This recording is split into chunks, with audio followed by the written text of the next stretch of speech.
अस्सलाम वालेकुम व्यूअर्स। आज मैं आपको कोक्लियर इम्प्लांट और इसकी सर्जरी के बारे में बताना चाहती हूँ।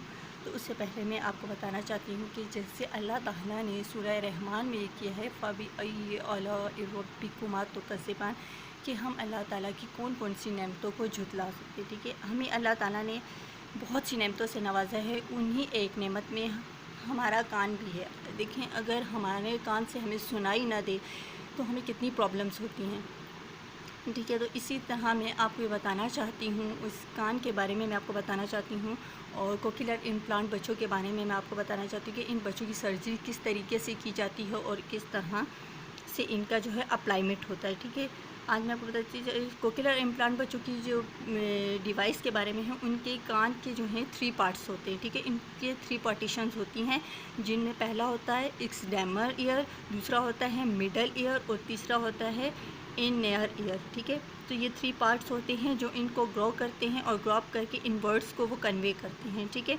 ज़्यादातर बच्चों में जो है मिडल ईयर्स के साउंड्स का जो है काफ़ी प्रॉब्लम होता है। तो इसीलिए क्योंकि ये टंग से नहीं बोल सकते, ये टंग से हमें नहीं वो कर सकते, तो इसलिए इनकी ये जो डिवाइस होती है, कोक्लियर इम्प्लांट बच्चों की जो डिवाइस लगाई जाती है, इनमें से इनको साउंड सुनाने का, जैसे कि साउंड्स इनको सुनाई देती हैं। फिर उसके बारे में मैं आपको आज बताऊँगी कि अगर आप अपने बच्चे की सर्जरी कर रहे होते हैं, अगर आपके बच्चे की सर्जरी नहीं हुई तो आप उसको सर्जरी के लिए ले जाएँ, उसकी सर्जरी करवाएं। अगर तो आपका बच्चा सर्जरी हुआ है आपके बच्चे को, तो उसको स्पीच थेरापिस्ट के पास लेकर जाएं और ये उसको ट्रेनिंग दें। ठीक है, काफ़ी पेरेंट्स इस तरह होते हैं कि जो बच्चों को हॉस्पिटल लेके जाते हैं या किसी इंस्टीट्यूट में लेकर जाते हैं या फिर उनको किसी अच्छे से क्लिनिक में लेकर जाते हैं। ठीक है, वहाँ तो उन पे काम हो रहा होता है। ठीक है, उसके बाद लेकिन वहाँ पे उसके बाद वापस लेकर आने के बाद इस बच्चे को पूरी ट्रेनिंग दी जाती है जो एक स्पीच थेरापिस्ट दे सकती हैं। मतलब कि वो इंडिविजुअल सेशन के ज़रिए हो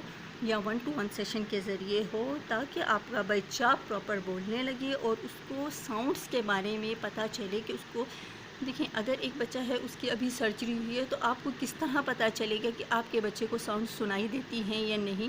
तो आपके बच्चे की साउंड्स पे हम काम करने के लिए इंशाल्लाह नेक्स्ट वीडियो में पूरी एक प्रॉपर वीडियो बनाऊंगी जिसमें हम साउंड्स पे काम करेंगे।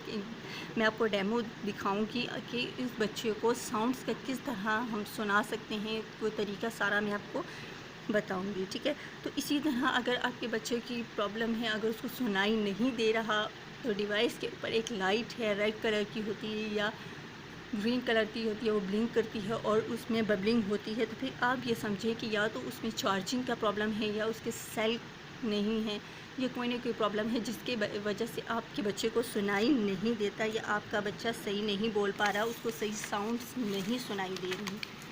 ठीक है, तो इसी तरह हम आपको बताएंगे कि किस तरह का तरीका है। इस तरह मैं आपको एक डेमो दूंगी, तो उस डेमो के ज़रिए आप देखिएगा कि इसके साउंड्स पे हम किस तरह काम करेंगे। ठीक है, फिर उसके बाद साउंड्स के बाद जब उस बच्चे को हम साउंड्स पे इसी तरह हम आगे आपको बताएंगे कि उसको साउंड्स में उसकी जो है काउंटिंग्स और इस तरह की जो चीज़ें हैं मैं आपके साथ शेयर करूँगी। फिर उसके बाद उसके एरर वर्डिंग में है, तो वो सब इंशाल्लाह मैं आपको एक डेमो के ज़रिए बताऊंगी कि ये किस तरह होता है और किस तरह होता है। ठीक है, अच्छा, जो हमारा एक्सडेमर ईयर होता है, वो कान के बाहर का जो साउंड्स होता है वो उसको जो है ग्रो करता है और ग्रो करके वो उसको मिडल ईयर के भेजता है। ठीक है, वो उसको मिडल ईयर पर भेजता है और मिडल ईयर से वो उसको फ्रिक्वेंसी करके उसको इनर ईयर पर भेजता है। ठीक है, इसी तरह बच्चे को जो है साउंड सुनाई देती हैं। और फिर इस तरह ये होता है कि जब आपके बच्चे को एक प्रॉपर साउंड सुनाई देती है तो फिर आपके बच्चे की स्पीच थेरेपी का एक साउंड्स वाला सेशन कंप्लीट हो गया है। फिर उसके हम नेक्स्ट सेशन पे आएंगे और नेक्स्ट में ये होगा कि